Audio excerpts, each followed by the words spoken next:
What's going on, everybody? Kalipa's Tech here, coming back at you with another video. In this video, I'm going to be giving you my first impressions of the BLU F92e 5G. Now, this is a fairly new phone, and as the name suggests, this phone is the successor to the BLU F91 5G that came out around last year at this time. So I'm going to be going over my initial thoughts about it to give you a better idea of what you can expect if you get it. Now, as always, if you do end up wanting to learn more about this phone, definitely check out the description, where I will be linking to several other videos about it, as well as some information about pricing, availability, and some of my favorite smartphone accessories. But with that being said, let's get into it. Now, before we get too far into the phone itself, let's take a look at what comes in the box. Now, like usual, BLU does give us a really nice looking box here. Compared to the average manufacturer, I feel like they do tend to put a bit more effort into their packaging, so make of this what you will. So we got a wall adapter here, which is nice to see because at this point in 2023, not every phone is going to come with one. We got a pair of 3.5mm headphones, a charging cable, a BLU sticker, as well as this quick start guide, a SIM card removal tool, a pretty nice case, and finally a screen protector. So yeah, as you can see, there definitely is quite a bit of stuff here. And while I feel like people aren't going to be going out of their way to get a phone specifically that comes with a bunch of stuff, getting a phone that's pretty affordable to begin with, and then getting all these accessories too, is definitely a nice thing. But going back to the phone itself, with the BLU F92e 5G, we're getting a 6.5-inch IPS LCD display with a 720p resolution, a PPI of 270, and a 20:9 aspect ratio. So for what it is, considering this is a more affordable device, I do think the display we're getting here is pretty good. Maybe not the best, but it does get the job done. At 6.5 inches, it is decently large, albeit not really any different from the average phone. And despite only having a 720p resolution, the image is still decently sharp, so if you're watching the occasional video every now and then, things still are gonna look pretty good here. I personally feel like at this point in 2023, it would be really nice to see some more affordable 5G phones that have 1080p resolutions instead, like the Samsung Galaxy A14 5G, for example, that's really not that much more expensive than this phone. But considering that I want to say the vast majority of entry-level phones, even entry-level 5G phones, all seem to still only have 720p resolutions, seeing that this one does too isn't really that much of a drawback. Aside from this, the screen is decently bright, although in the sun, or really any bright area, keep in mind the viewing angles are really nothing special. So in that kind of setting, the screen here might be a little bit hard to see, but in general, in most normal settings, as far as the image quality goes, I do think you will get a pretty good experience here. And then of course, with a 20:9 aspect ratio, we are getting a decently tall and narrow form factor. So if you're in landscape mode, for example, doing something like watching videos or looking at photos, you are going to get a really nice immersive experience here. Things are going to look pretty cinematic.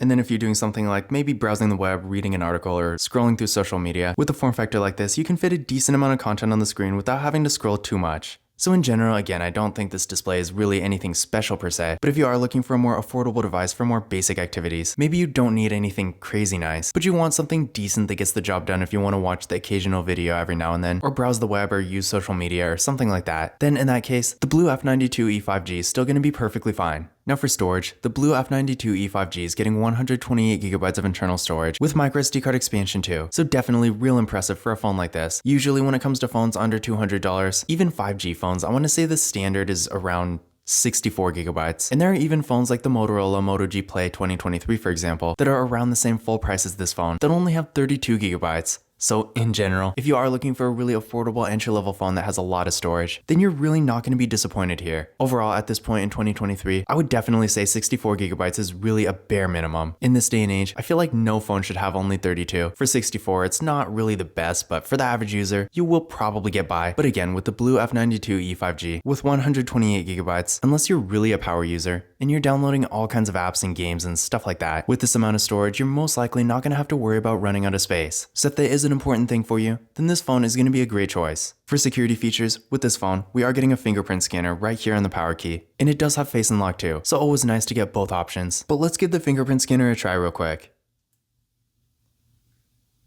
There we go, one more time.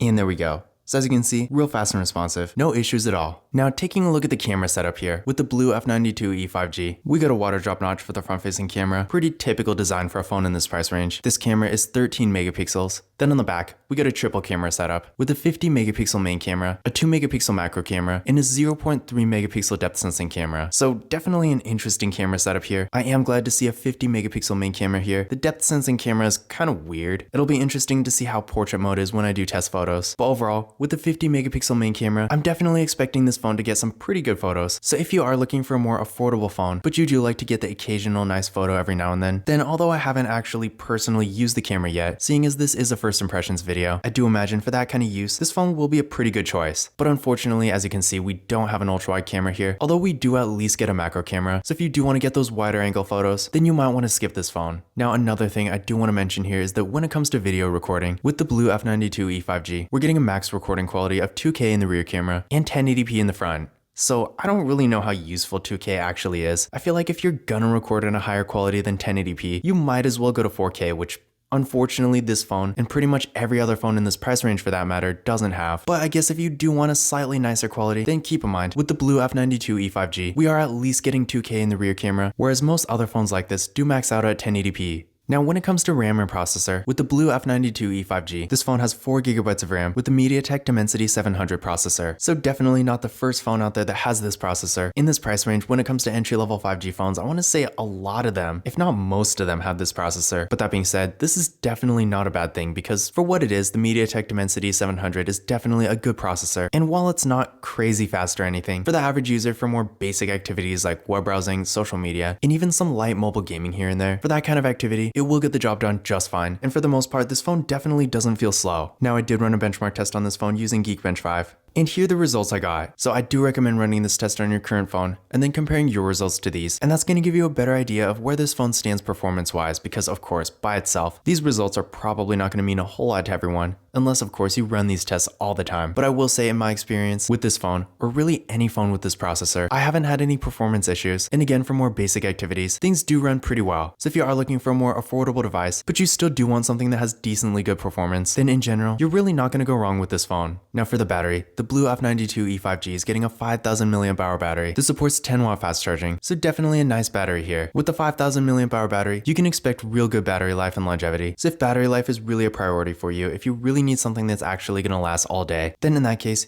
you're not going to go wrong with this phone. And in addition to this, of course, down the road as the battery degrades, which all batteries do, with a 5000 mAh battery like this, it's not going to wear out nearly as quickly as a much smaller battery. So if you maybe like to get one phone and keep it for a longer time without having to replace it, then in that case, a phone like this that has a really large battery is going to be a great choice. Now, when it comes to the charging speeds with 10-watt fast charging, definitely don't expect too much. In my experience, the charging speeds aren't terrible, but at the same time, they're really not that fast. So even if you have a really good fast charger, just keep in mind, this phone doesn't really have the best charging speeds. That being said though, for the average user, if you're like me, for example, and you just plug your phone in and don't really pay attention to it, then in that case, you're probably not even going to notice. But again, if you are expecting really good charging speeds, just keep in mind, while it is at least acceptable, it's definitely not the best. Now, when it comes to the software, this phone does currently have Android 12, and knowing BLU, I feel like it's probably not going to end up getting Android 13. Now, of course, I could be completely wrong about this, but in my experience, BLU doesn't tend to have the best software support. So if you really do want the latest version of Android, then you might want to consider going with something like a Samsung, for example, that is going to have Android 13. But at the same time, keep in mind, at this point in 2023, for some reason, in this price range, not a whole lot of phones besides Samsung, if any for that matter, even have Android 13 either. So seeing that this phone has Android 12 while being a little disappointing, considering it is a new phone in 2023, is really not that surprising. So again, on one hand, if having the latest software is really important to you, then you might want to skip this phone. But if it isn't, then just keep in mind, at this point in 2023, when it comes to entry-level phones like this, having Android 12 is still pretty normal. As far as other features go, unfortunately, the BLU F92e 5G does not have NFC. So if you like to use tap and pay, definitely keep this in mind, because unfortunately, you're not going to be able to do that with this phone. Now, taking a look at the overall design itself, it does look pretty normal for an entry-level phone. It has the typical slightly thicker bottom bezel and the water drop notch front-facing camera, although on the sides, the bezels are decently thin. And again, the phone really doesn't look bad. I like these kind of squared off edges. It does look pretty nice to me. In the back has more of a matte material that doesn't really pick up too many fingerprints, and I really like how the camera module looks. So in general, despite not being anything crazy, which I feel like no phone is anyway, the BLU F92e 5G does have a pretty nice design. But one thing about this phone that really does stand out is the materials. With this phone, they are really solid. Although it is made mostly of plastic, I think the sides are actually aluminum. I feel like I did read that somewhere, but whatever it's made of. Again, this phone does feel really solid, especially for a more affordable device, and the build quality is really good too. And it does have a really good amount of weight to it, so even though it's like a $150 phone, this device does feel a lot more premium than it actually is. And again, it does come with a case too, so when it comes to design and stuff like that, you really can't go wrong here. But in conclusion, my general first impressions of the BLU F92e 5G. In general, in a lot of areas like the display and performance for example, it's really nothing special. It's definitely not bad at all, but at the same time, you can get pretty much any other entry-level 5G phone that's gonna do essentially the same thing. So yeah, it's not like crazy unique or anything. But at the same time, I do think this is a really solid device, and it does have some really good strong points, like the storage for example. Keep in mind this phone, as of the recording of this video, I got it for $149, and honestly, getting 128 gigabytes for this price, unless you're getting something that's like a refurbished flagship phone, is really not that common. So if you are in the situation where you need a bunch of storage, then in that case, this phone is going to be a great choice for that. It also has a really good battery. I really like the design and materials. I feel like in general, the quality here is definitely good. And although it is kind of disappointing that it doesn't have features like NFC or an ultra-wide camera, if you are looking for a more affordable 5G device, for more basic activities and you don't need anything crazy fancy, really just something basic that works. For what it is, I do think this phone is a great option. But this concludes my first impressions video for the BLU F92e 5G. Again, if you want to learn more about this phone, definitely check out the description, where we'll be linking to several other videos about it, as well as some information about pricing, availability, and some of my favorite smartphone accessories. But that's it for this video. If you enjoyed it and found it useful, be sure to give it a thumbs up and hit that subscribe button. Don't forget to follow Kalipa's Tech on Twitter and Instagram. And as always, I will see you in the next video.